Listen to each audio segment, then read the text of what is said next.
Good morning, everybody. This your boy D Mac. So let's talk.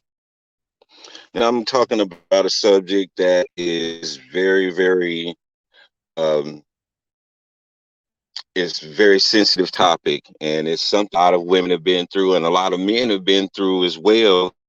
But it be discussed, especially in the sports realm. So I've taken it upon myself to dig athletes who are talk about.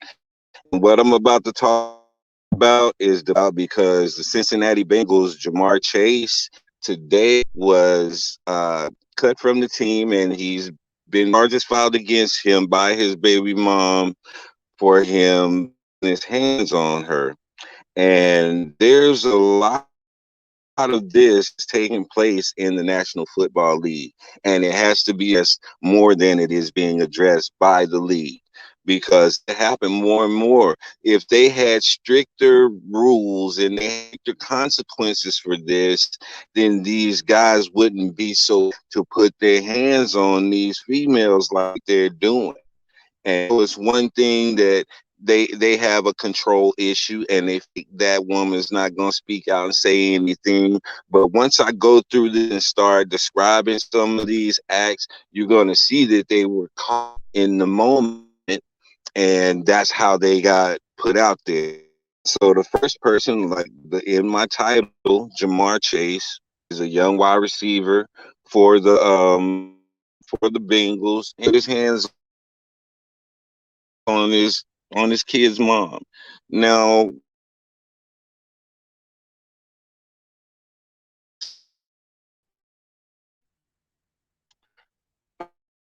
I the three passes were really good showing this far in the preseason. So he frustrated, and I guarantee you that he's going to use that excuse for House. We don't know what she said. We don't even know what she did to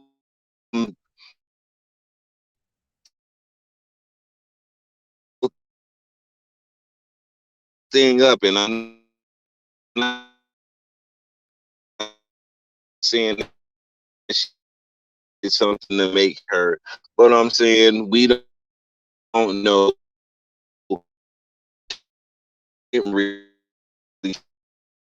too much on that until this. No matter what she said or what, no reason to put your hand in.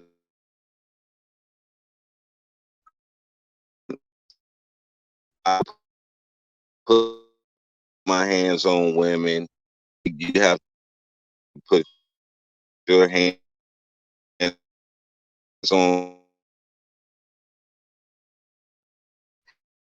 and that is one thing that I find as I go down through this, that there are some abusive women. Men go through this just the same as women do. So we're not going to get a one-sided conversation.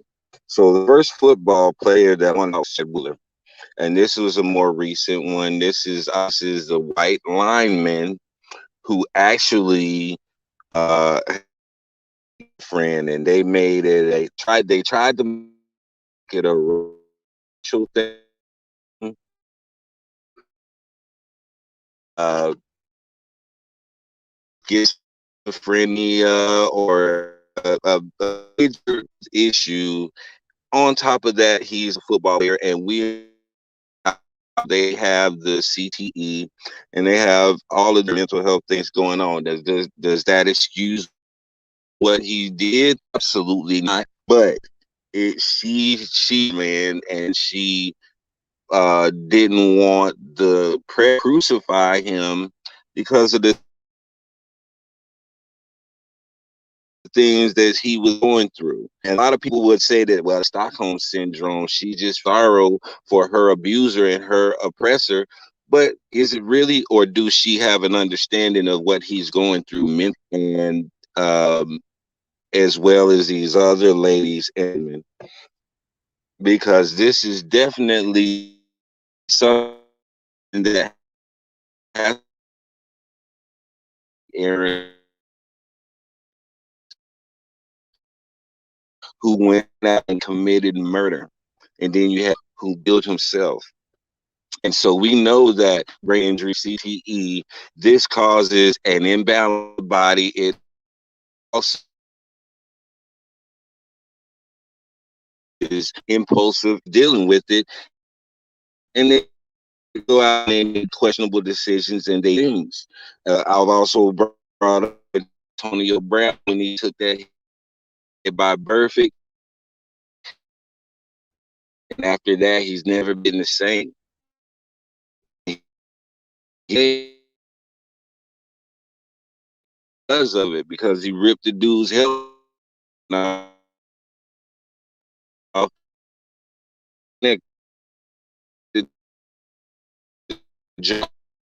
So Tyreek Hill, Tyreek Hill's great football player. He got caught up in a situation at a hotel with a young, and she made an allegation that he put his hands on her. Well, it was enough for the people, the league to want to invent. I guess there wasn't enough evidence, or she didn't. Tyreek Hill is still playing, plays for the Kansas City, if I'm not mistaken. So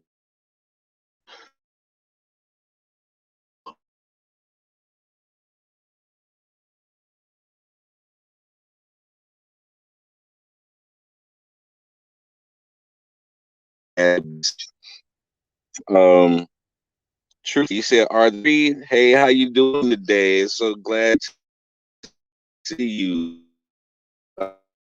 Uh, married, you talking about or if they married or not.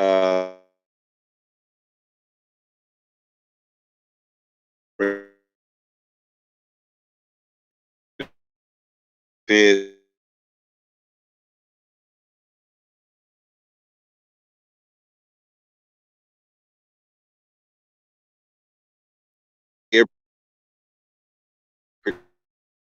protecting them, or is it that from a Stockholm's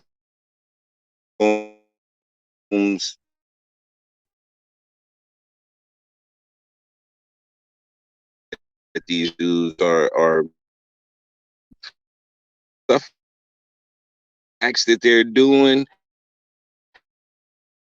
It definitely has to be addressed.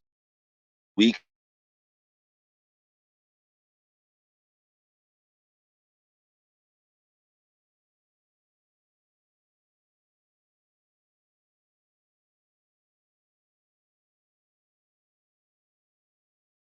Wow, yeah, you're right. You said it's buffering badly. It really is buffering badly. Um, so let me go back to what I was saying. All right, we was talking about Ray Rice and his wife, and we were talking about the connection between the CTE and the abuse. And there was a guy, Richard Sherman, very well known defensive back. And he recently had a situation between him and his wife. He was drinking, but he showed up at her parents' house, and he was banging on the door, and he was doing a whole lot of extra stuff. He was very, very upset. And, they had to call the police in. And, you know, Richard Sherman is a very smart intellectual. He graduated from, I believe it was Stanford, so he's a very smart guy. He's been in the league for a long time, but he has been known for his temper because he went off on Skip Bayless and he gave Skip both barrels, and that showed right there that he has a temper and, is sometimes gets out of control. So we have to look at all of these different points and not just demonize everybody off tops, because that's what we automatically do whenever we hear of a situation where a male hits a female. We automatically make him a monster and just go from there and don't give him opportunities at all. But then you have situations like Dwayne Haskins, who was assaulted by his wife recently. I believe they said that she knocked one of his teeth out or loosened one of his teeth or something like that. So this actually goes both ways, and Dwayne Haskins has been doing pretty good lately. He don't need things like that to derail him. He should be able to walk away from the situation, and that's one thing I want to let men know. When you get caught up in these arguments, and when you start to get aggressive and start to get up in each other's face, and you start saying things to intentionally hurt the other person, that is ultimately going to lead to a situation like this happening. And so you have to learn how to walk away. And yeah, I know sometimes they don't want to let you walk away and they'll try to get in front of you, but you have to walk away. Walk away. Because if you don't, you're going to stay there and it's just going to continue to escalate. I always say I'm not going to argue with you, or I'm not going to discuss an issue until we are calm enough to talk about it and not yell at each other, because yelling at somebody is not going to get anything accomplished. And you said you always wonder how men like that would do in the military. Well, we have a lot of domestic abusers in the military, actually. That's one of those things that they sweep up under the rug a lot of the times. They don't like to let the public know that military has a lot of domestic violence in it, because it would tarnish the reputation of the Army, Navy, Air Force, Marines, whatever branch they seem to come from. So they have a false narrative that they put on soldiers, but a lot of soldiers commit domestic violence, as well as police officers commit a lot of domestic violence. So those people that are being called out to stop a situation, they actually go home, and some of them put their hands on their lady or their significant other. So um we can't have this false narrative about these other people because of the just because they're in a uniform or something like that. Um that's not a yeah, I'm gonna just leave that alone. And go into some more of these names, because some more of these guys are very noticeable people. You have Chad Johnson, Ochocinco. He headbutted his baby mom in the face. He didn't put his hands on her technically, but he still assaulted her. And what's going through the minds of these guys? This is the same type of act that he would do to another player on the field. I'm not going to hit you, but I'm going to headbutt you. So are they being caught up in the moment when they're angry? Are they reverting back to a flashback or something like that from the day before or something, to where you would headbutt your girl in the face? Oh, I didn't put my hands on her. No, bro, that's not gonna fly with us. Um, we know that. Oh, I want to go back, because this one is a classic case of an abusive male with some really, really serious mental problems. Do any of you remember Ray Caruth? Ray Caruth was an up and coming wide receiver who played for the Carolina Panthers, and his girlfriend was pregnant with his child, and he felt like she was trapping him and trying to get his money, so he had her killed. What really made him famous was the fact that this guy tried to hide in the trunk of a car going to another state to try to get away with it, and he got caught. And the trial was all over the TV, and it was a big thing for a long time. Now, the little boy did survive. The baby that she was pregnant with survived, but he has severe brain development problems. But he's here, and he's alive, and he's doing well otherwise. So respect to that young man. Glad that you were able to pull through, and condolences about your mother. But that's one of the extreme cases right there. Ray Caruth, who was more concerned about money than he was about a child or another human life. That was crazy to me. I was a lot younger when that happened, but the effect was the same nonetheless. And then sticking with the Panthers, you also had running back Fred Lane, who was shot in the face by his wife as he walked in the door of their home with a shotgun.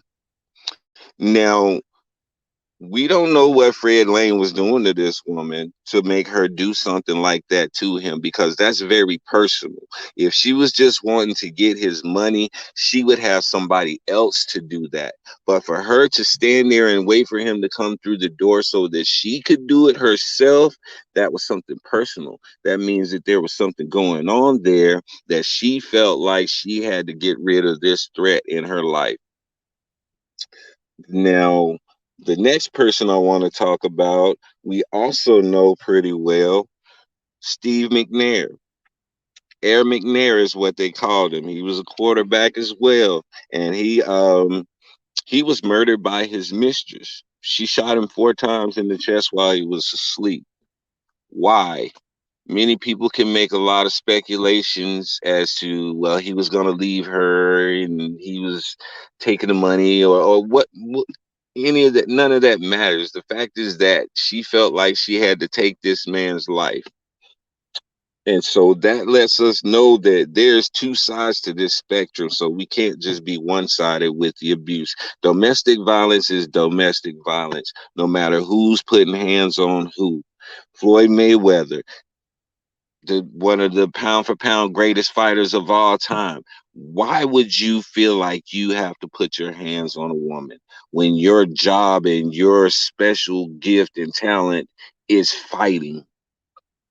I feel like guys who do that are the biggest punks in the world. But, you know, also in boxing, you take headshots.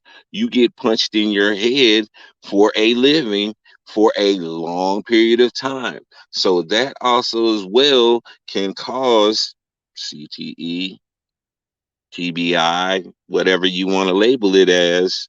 Um, but it's also a control thing as well.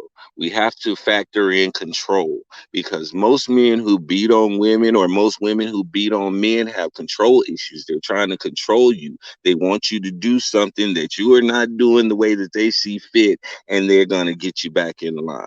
So that's where a lot of that comes from. And so Floyd Mayweather, for him to be the fighter or the greatest fighter of all times, soon as you put your hands on a female, you're no longer the greatest fighter to me, because you fight women. You know, you say crimes of passion always more than the eye can see. You are absolutely right, my sister. You are absolutely right. Crimes of passion are always more than the eye can see. There's so many variables that go into it, especially with somebody who's been together for double digit years. Um, we put up with so much from each other as people. A lot of times we see that Dale Curry and his wife, they're getting a divorce after 33 years of marriage. That's 33 years of putting up with somebody's attitude, their hardships, their mess, their folly, and all of that. And we don't know what all is going into that. We don't know what the specifics are. All we know is that they're accusing each other of infidelity, and it'll just go from there. So I'll leave it alone, and I'm not going to speculate. But that's just an example that people do go through stuff. And you're right, crimes of passion are always more than I can see. And you say it's usually a narcissist. Absolutely. Narcissistic people are all about control, control and manipulation, because they're going to control you through the fear and the anger and the intimidation, and then they're going to manipulate you after they calm down, and they don't want you to get them in trouble, because now they're starting to realize that there may be consequences that come with their actions. So thank you for that, my sister. You're absolutely right. A narcissist who's a major master manipulator. We also have Let's see, we went through Steve McNair. Oh, Mike Tyson, my brother Mike. Um, I really, really respect the man that Mike Tyson has become at this point because I was there when Tyson first came in. I was there for his whole entire career, the good, the bad, the ugly. I saw it all and I was a fan the whole time. Sometimes he disappointed me, but I was still a fan. And I'm more of a fan now because I'm here to witness the man that he's grown into after enduring and causing all of those issues in his life. But Mike Tyson, back in the day when he was with Robin Givens, they were married, and I remember they did a talk show. I believe it was with Barbara Walters, and she just came out and put him on blast in front of the whole world. And you can tell that it wasn't scripted because of the look on Mike's face. Mike looked like, "What in the world? Why would you say this to the world?" You know, that look was priceless on his face.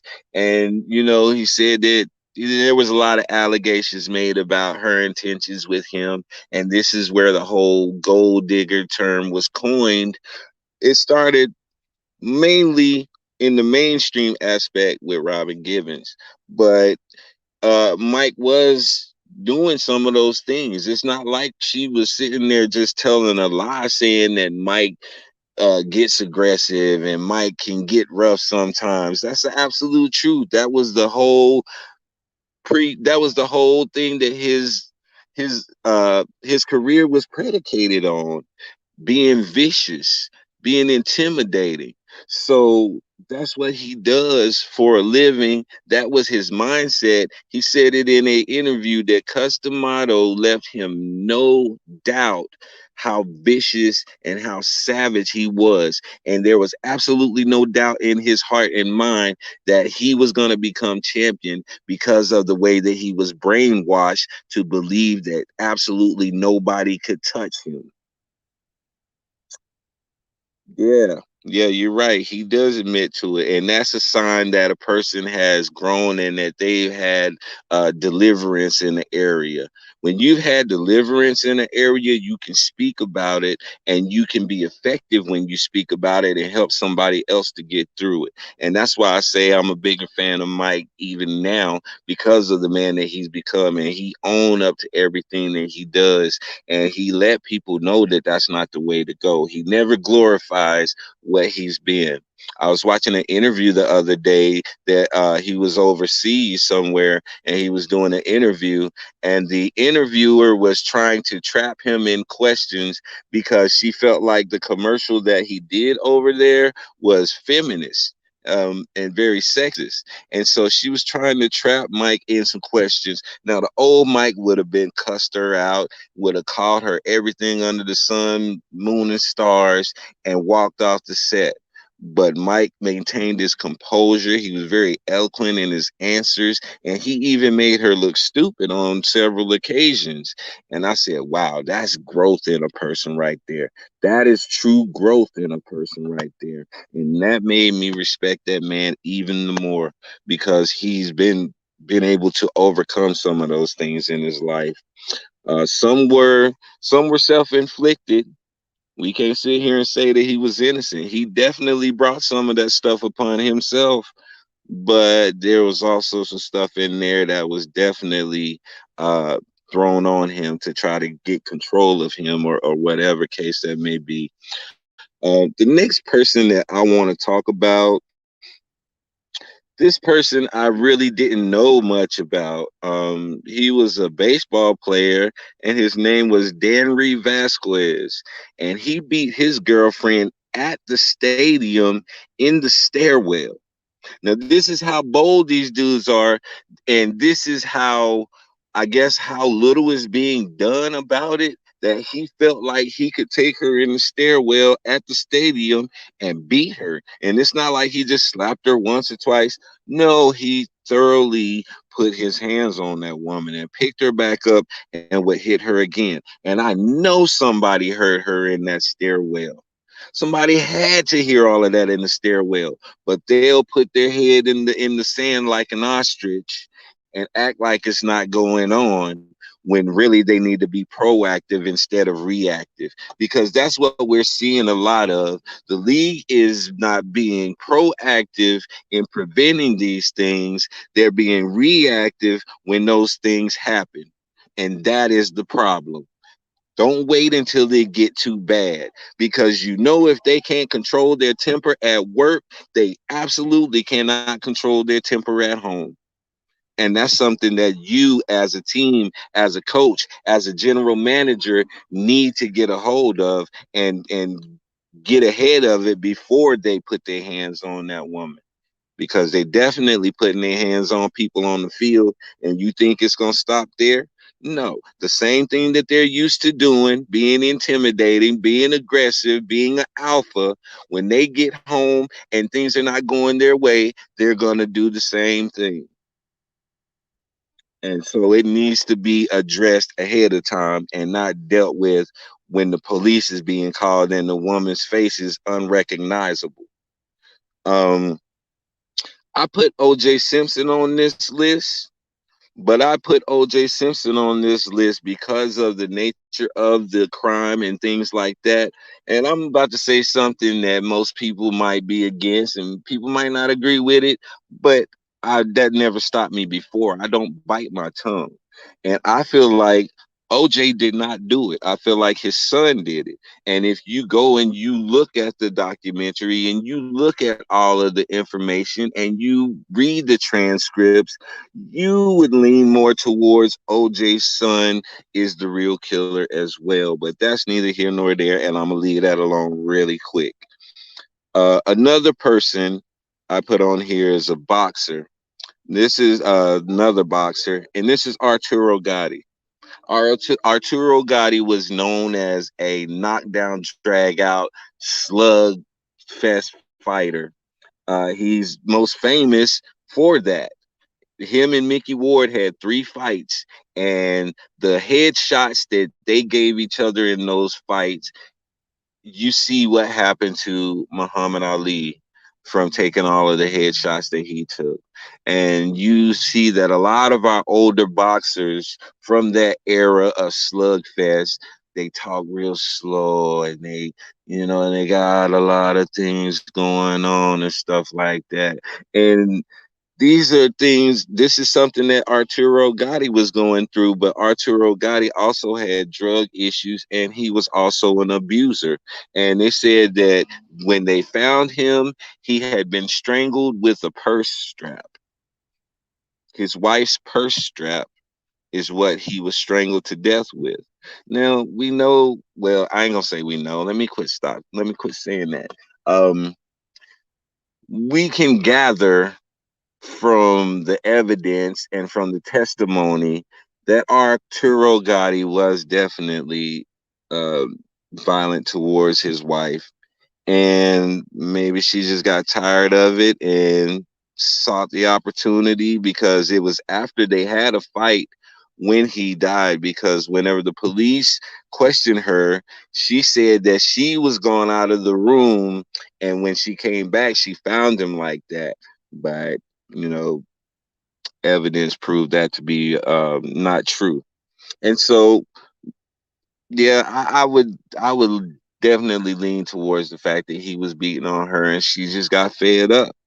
And when a woman gets fed up, there's so many women in the prison right now. My wife works at a prison counseling women who have murdered their husbands because they took so many years of beatings at the hands of these men, and one day they snapped and they just did what they had to do. And can you really blame her for that? Absolutely not. A person can only take so much. And so the last thing I want to really say is that, oh, while I'm talking about it, the fight at the Steelers game. I bring this up because there was something I noticed about that fight. Now, when that young lady slapped that man, he didn't want to put his hands on her, but he did push her. And when the husband stood up, that's who he wanted. I don't hit women, so I'm gonna take everything that I have towards you, and I'm gonna take it out on your husband. And that's what he did. And he slept that dude. Not slapped, slept. Yeah, put him to sleep. He was laying there snoring for quite a few minutes. He woke up like, did I win? But that is, I don't condone fighting, but if you're in that situation, I admire him for not taking it out on that woman, which, she's the one who initiated it with the slap to his face. And he being, I guess, raised better than that, he took it out on the husband and put him to sleep for his wife. And so, ladies, I want to give you a little piece of advice. When you get out to these games and you get out in public, period, and you've had a few drinks or something like that, and you have a disagreement with a man, don't be putting your husband or your significant other in those types of positions.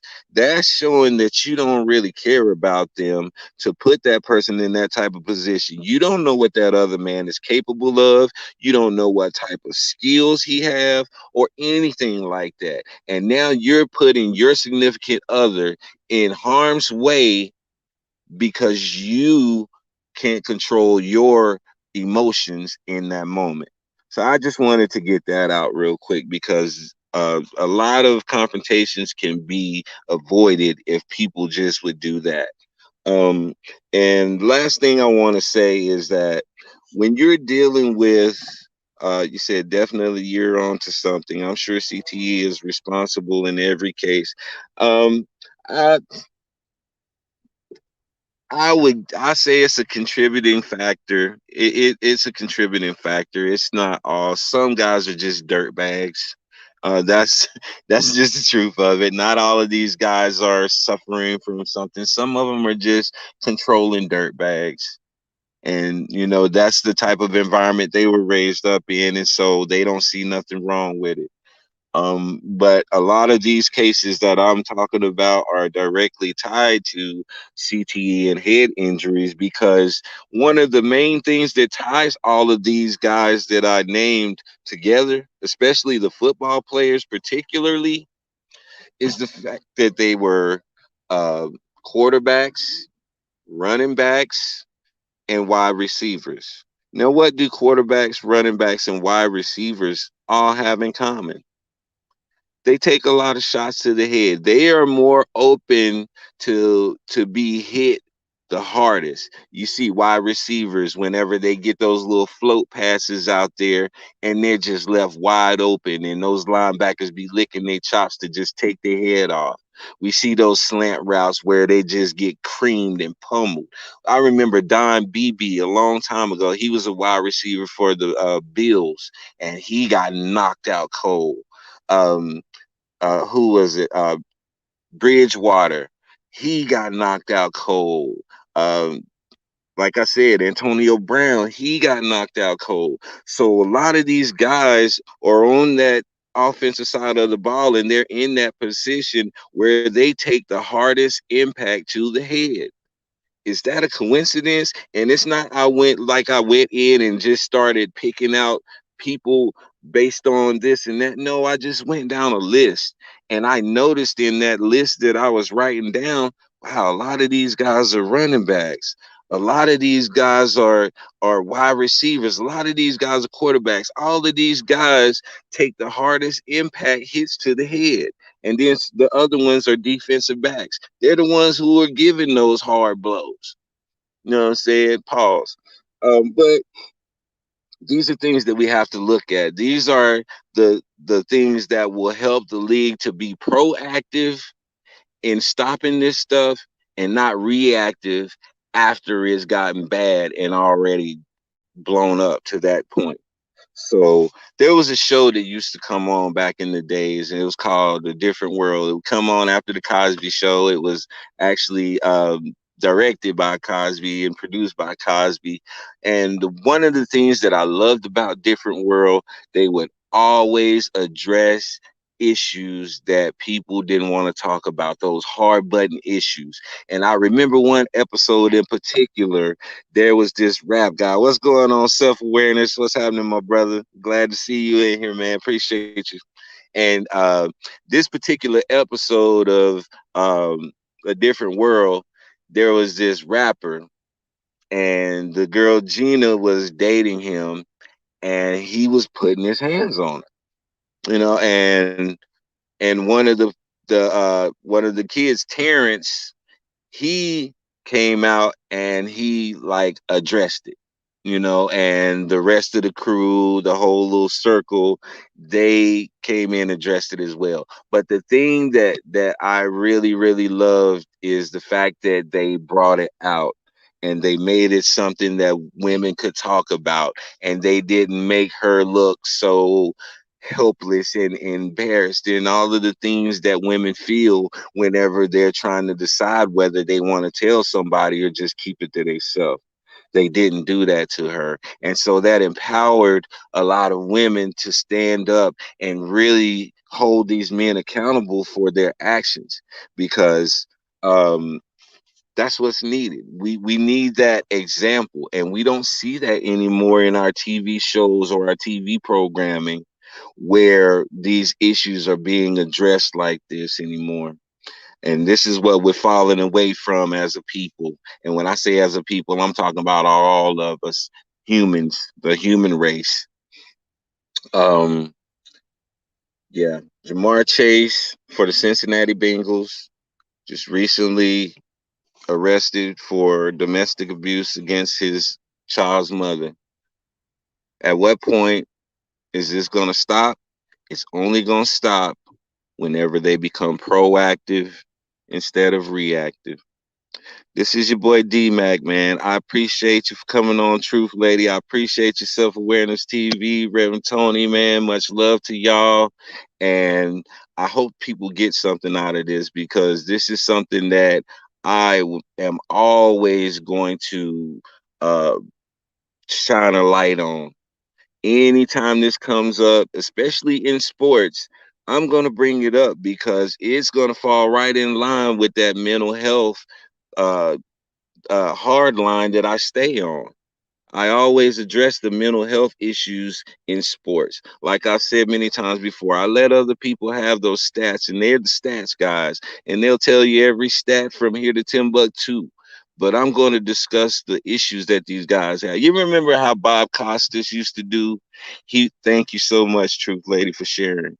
You remember how Bob Costas used to do his sports documentaries about the lives of certain people in sports? Just consider me the Black Bob Costas of the YouTube world, because that's what I'm going to come. That's the angle that I'm going to come at most of the time. I can get into the numbers with the guys whenever we have a multi-panel, but for the most part, when I'm bringing information to the congregation, I'm going to bring it in a sense of some type of story that we can tie into our lives, and we can grow and become better people because of it. So once again, I thank you all for tuning in tonight, man. This was very important to me. Um, and I hope you come through for the next show, because I'm definitely always going to bring some content to benefit somebody's life. And you know what I say, sticks and stones can break your bones, but the word can always heal you. I'm out, man. I am out.